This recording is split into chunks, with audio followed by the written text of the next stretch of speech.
Hello बच्चों, let us see this question. The correct order of decreasing first ionisation enthalpy is. So अगर हम इस question के की कंसेप्ट की बात करें तो इस क्वेश्चन का की कंसेप्ट है ionisation enthalpy and its related parameters.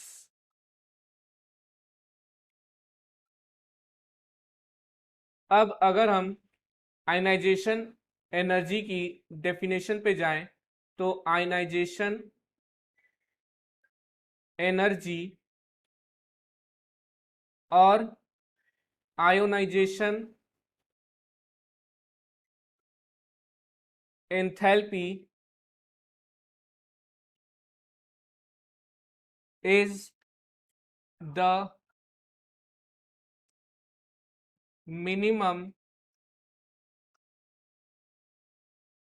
required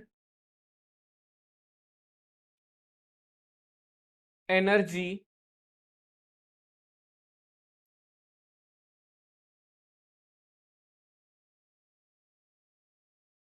to remove an electron from a neutral isolated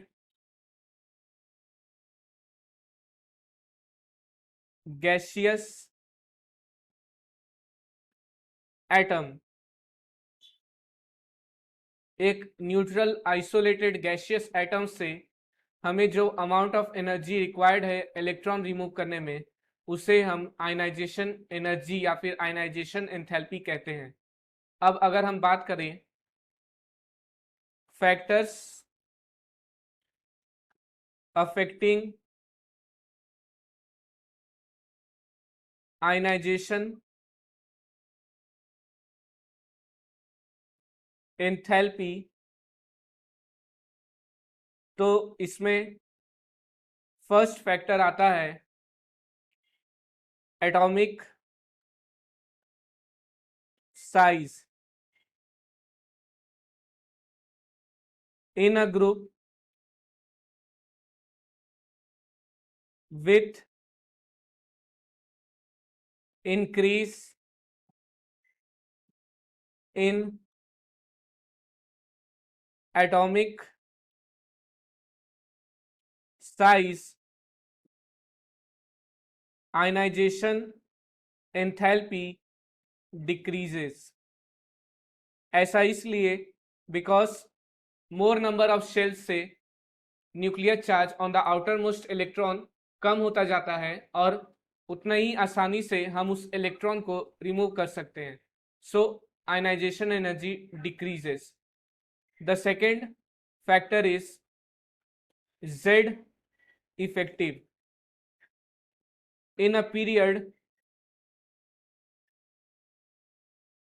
with increase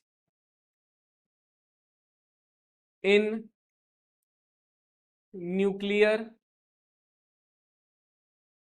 charge, Z effective increases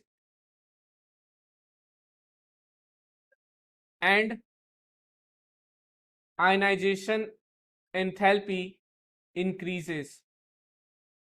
ऐसा इसलिए बिकॉज आउटर मोस्ट इलेक्ट्रॉन पे न्यूक्लियस का अट्रैक्शन बढ़ता जाता है और उतनी ही मुश्किल होगी उसे निकालने में. And the last factor is penetration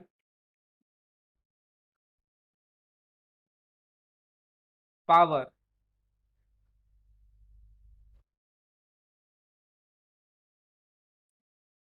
अब अगर हम पेनिट्रेशन पावर की बात करें तो इसकी डेफिनेशन है टेंडेंसी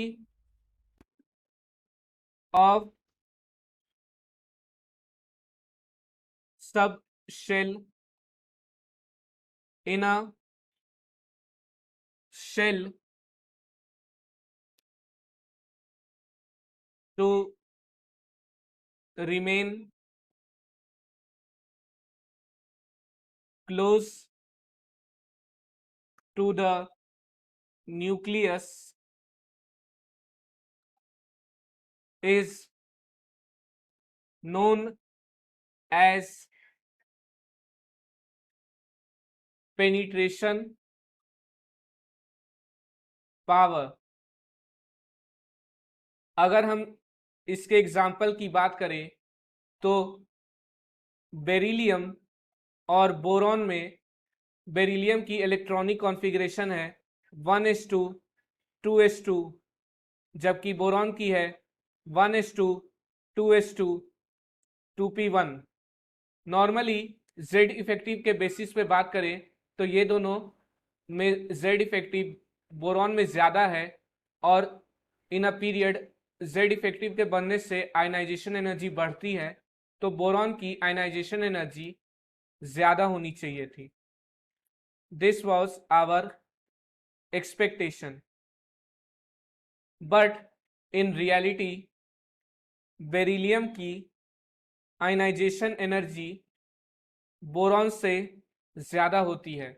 ऐसा इसलिए बिकॉज एस सबशेल न्यूक्लियस से ज़्यादा क्लोज है और उस पर ज़्यादा अट्रैक्टिव फोर्स लगने के कारण उससे इलेक्ट्रॉन रिमूव कराना बोरॉन के एक पी ऑर्बिटल से इलेक्ट्रॉन रिमूव कराने से ज़्यादा मुश्किल है।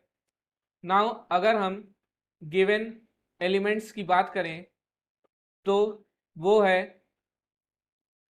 लिथियम, देन बेरिलियम, बोरॉन और carbon.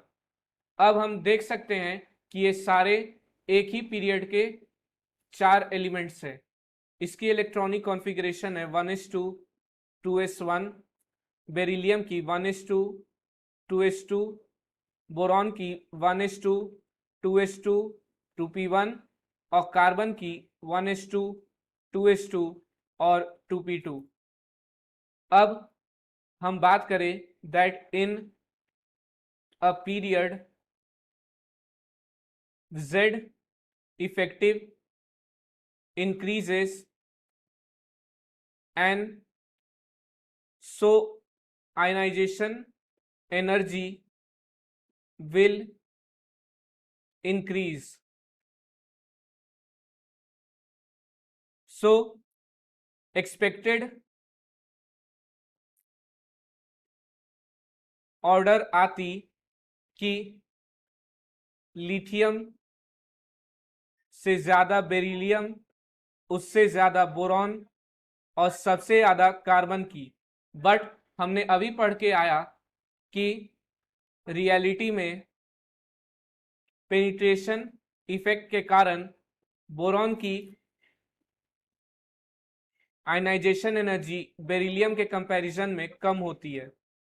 So this will be our final answer.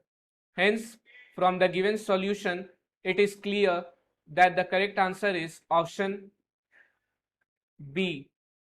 I hope कि आपको ये सॉल्यूशन समझ में आई। Thank you.